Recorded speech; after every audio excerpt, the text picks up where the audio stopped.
Guys, उम्मीद है आप खुद को साफ और सेफ दोनों रख रहे हैं। बहुत जरूरी है हम सबका इस वायरस से बचना, जागरूक रहना और इससे जुड़ी हर खबर के बारे में पता होना। इसलिए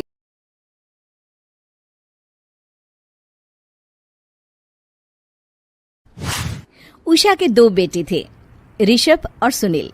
ऋषभ उसका सौतेला बेटा था। उषा हमेशा ही अपने सगे बेटे सुनील को ज्यादा प्यार करती थी। सुनील की शादी हो चुकी थी और ऋषभ की शादी भी निशा नाम की लड़की से हो जाती है। उषा सुनील की पत्नी कीर्ति को ज्यादा प्यार करती थी। एक दिन वो अपनी बहू कीर्ति के लिए साड़ी ले आती है। ये लो बहू, तुम्हारे लिए साड़ी लाई हूँ। कल पड़ोस की शादी में जाना है ना, तुम यही पहन कर चलना। तभी वहाँ ऋषभ आ जाता है। अरे माँ, तुम निशा के लिए साड़ी नहीं लाई? वो भी तो कल शादी में जाएगी ना? हाँ, वो भी जाएगी, पर उसके पास तो काफी साड़ी होंगी ना। अभी अभी तो शादी हुई है तुम दोनों की, तो उसी में से कोई पहन लेगी वो। ऋषभ ये सुनकर उदास हो जाता है।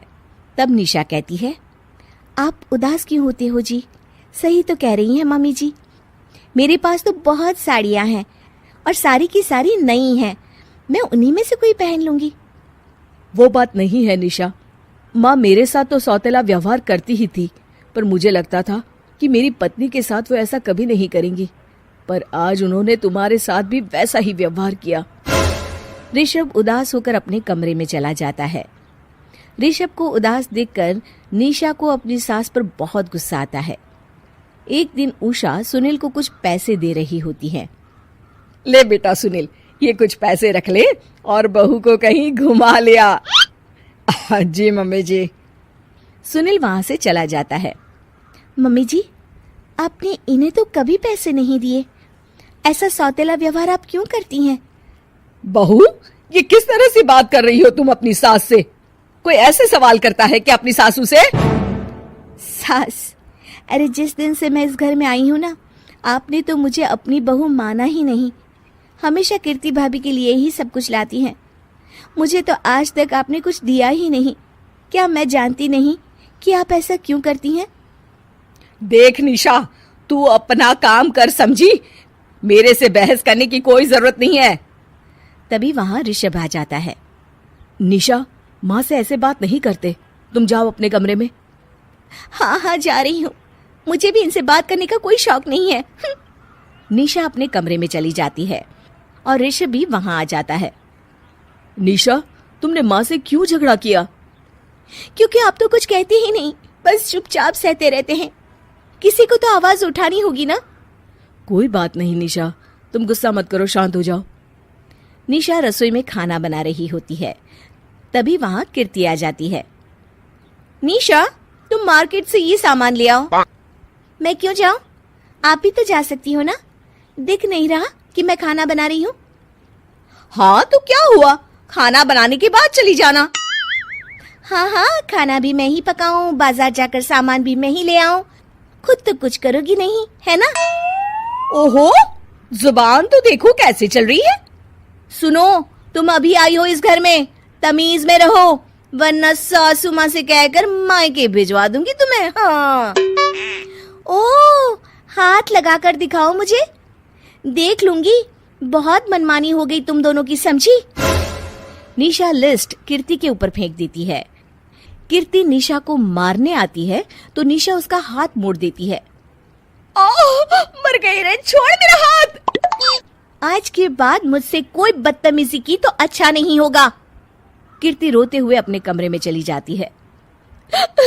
उस निशा चुड़ैल ने मेरा हाथ मोड़ दिया। मुझे नहीं रहना इस घर में। अरे कैसी बेकार की बातें कर रही हो? अरे निकालना ही है तो ऋषभ और निशा को निकालेंगे। नहीं, मुझे अलग घर चाहिए। कान खोलकर सुन लीजिए, हम दोनों इस घर से जल्द जाएंगे। आप नए घर का इंतजाम कीजिए बस। मैं इन दोनों के साथ ज्यादा नहीं रह सकती। हाँ, वैसे मैं भी कुछ दिनों से सोच रहा था। अच्छा हुआ तुमने कह दिया, मैं माँ को भी बता देता हूँ। माँ, वो क्या करेंगी तुम्हारे साथ जाकर? मैं चाहती हूँ कि तुम और मैं, बस हम दोनों ही कहीं शिफ्ट हो जाएं, इस सब झमेले से दूर।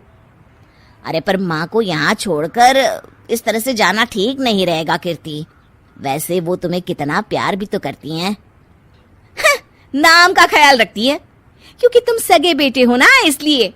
तुम अगर सौतेले होते तो मेरे साथ भी ऐसे ही सलूक करती जैसे अभी तुम्हारे सौतेले भाई और उसकी पत्नी से करती है।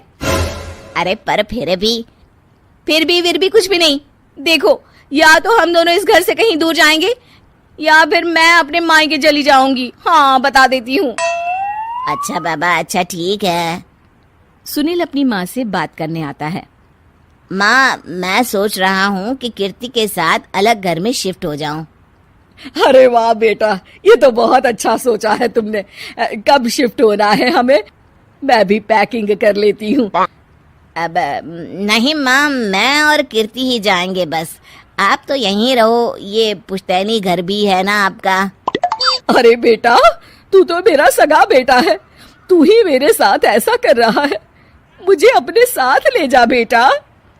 तभी वहाँ कीर्ति आ जाती है। अरे माँ, आपको पता भी है कि किराए के घर में कितना खर्चा होता है, और अगर आपको भी लेकर गए तो और खर्चा होगा। आप तो बस यहीं रहो इसी घर में। कोई बात नहीं सुनील, तुम लोग चले जाओ। माँ यहीं रहेंगी हमारे साथ। हम माँ का ख्याल रखेंगे, तुम लोग अपनी गृहस्थी संभालो। निशा को ये देखकर बहुत खुशी होती है। वो मन ही मन सोचती है, अब आया ना ऊंट पहाड़ के नीचे। अब मम्मी जी को पता चलेगा, बड़ा सगा और सौतेला करती रहती थी। सगा बेटा तो जा रहा है छोड़कर, अब आएगी इन्हें अकल, और नहीं आई तो मैं ला कर रहूंगी। निशा अपनी सास को कैसे अपने सौतेले बेटे से मिलाएगी, जानने के लिए देखिए सौतेली माँ पार्ट 2।